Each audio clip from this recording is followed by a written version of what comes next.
Dusky स्किनवर makeup करायला भीती वाटते? चला तर तुमच्या सगळ्या प्रश्नांची उत्तरं या व्हिडिओमधून आज तुम्हाला मिळणार आहेत आणि वेळ वाया न घालवता फटाफट मेकअपला करूया सुरुवात. सगळ्यात आधी क्लिन्झिंग आणि टोनर यूज केलंय. टोनरला छान पद्धतीने सुकवून घेतलेलं आहे.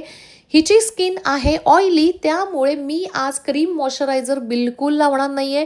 मी लावलेला आहे वॉटर बेस मॉइश्चरायझर शील्डचं, जे स्किनला हायड्रेशन देईल आणि स्किनमधल्या ड्रायनेसला करेल कट.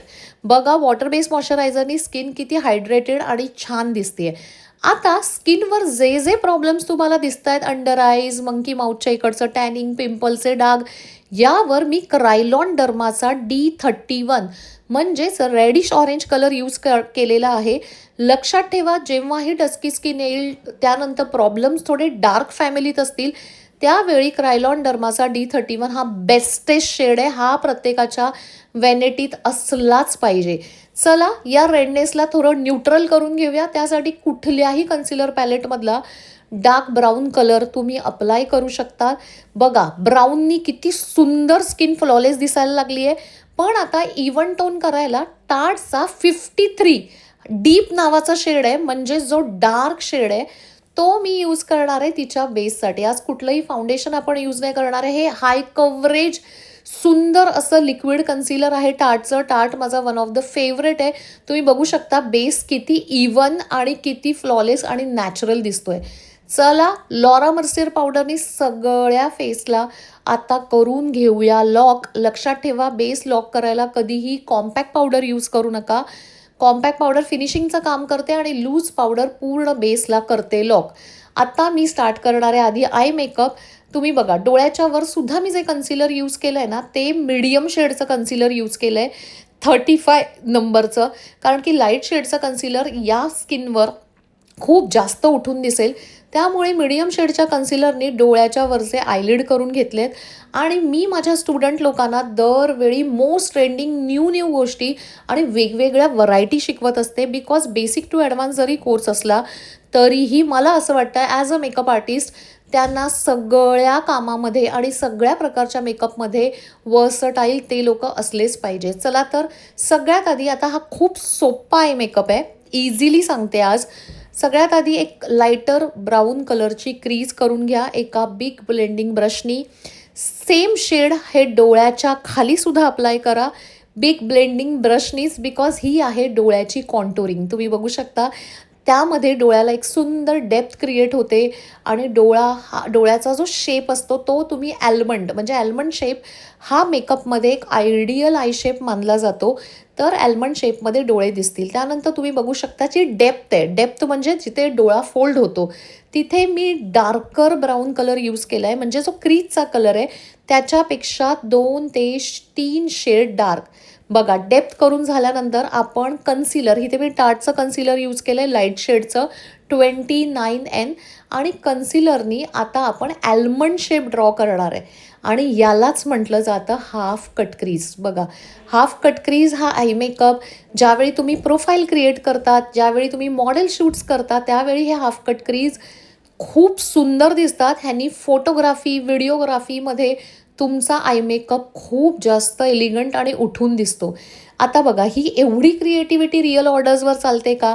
तर रिअल ऑर्डरवर रिअल क्लायंटला एवढं सगळं जास्त आवडत नाही.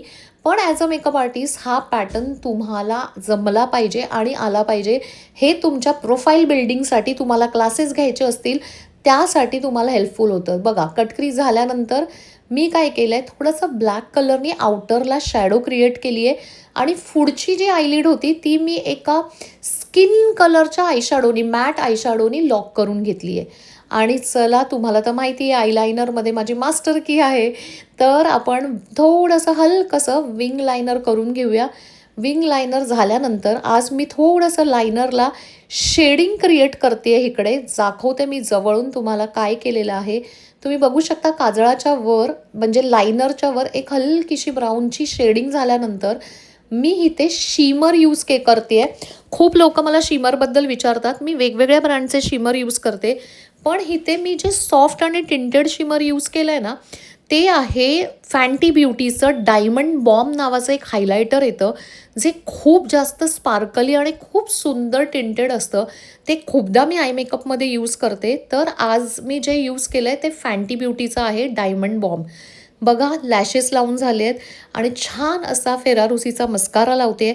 आज बघा मी काजळसुद्धा स्किन कलरचं यूज केलं आहे. व्हाईट कलरचं यूज नका करू, खूप गॉडी दिसतं. हे स्किन कलरचं PACचं काजळ आहे आणि काजळाच्या खालीसुद्धा एक छोटीशी डार्क ब्राऊन कलरची शॅडो केली आहे. आणि आता काही नाही, आता आपली आहे फायनल फिनिशिंग. तुम्ही बघू शकता मी हलकी हलकी कॉन्टोरिंग करते आहे. कॉन्टोरसाठी तुम्ही आय मॅजिक, शार्लेट टिल्बरी कॉन्टोर कुठलेही यूज करू शकता. लिपस्टिकची जी पेन्सिल आहे ही लिप पेन्सिल साध्या नॉर्मल ब्रँडचीच आहे, डार्क ब्राऊन कलरची. कुठलीही लिप पेन्सिल यूज करा. आणि मी शॉपरेलची लिपस्टिक आता यूज करते, लिपस्टिक पॅलेटमधलीच. मला खूप जास्त डार्क लिप्स नको होते, असा कलर हवा होता जो स्किनमध्ये मर्ज वाटेल आणि छान दिसेल. तुम्ही बघू शकता किती सुंदर आता लुक क्रिएट झालेला आहे. आणि हो, हा जो मी स्प्रे यूज केला आहे हा स्प्रे आहे ॲनास्टॅशियाचा डुई सेट. आणि त्यानंतर चला स्प्रे नंतर मी ऑलवेज हायलायटर अप्लाय करते. हे आहे मॅकचं ओ डार्लिंग हायलायटर, जे खूप सुंदर असं थोडंसं गोल्डन कॉपर शेडमध्ये येतं, जे डस्की स्किनवर एकदम परफेक्ट जातं. डस्की स्किनवर कधीही हायलायटर यूज करताना खूप जास्त सिल्वर टोन, पीची टोन म्हणजे म्हणतात ना लाईटर टोनमध्ये जाऊ नका, कारण की मेकअपमध्ये जो हायलायटरवाला पोर्शन आहे तो खूप ग्रे दिसतो. हे हायलायटर तुम्ही बघा खूप जास्त स्किनबरोबर मेल्टेड वाटतंय, स्किनबरोबर मिक्स वाटतंय.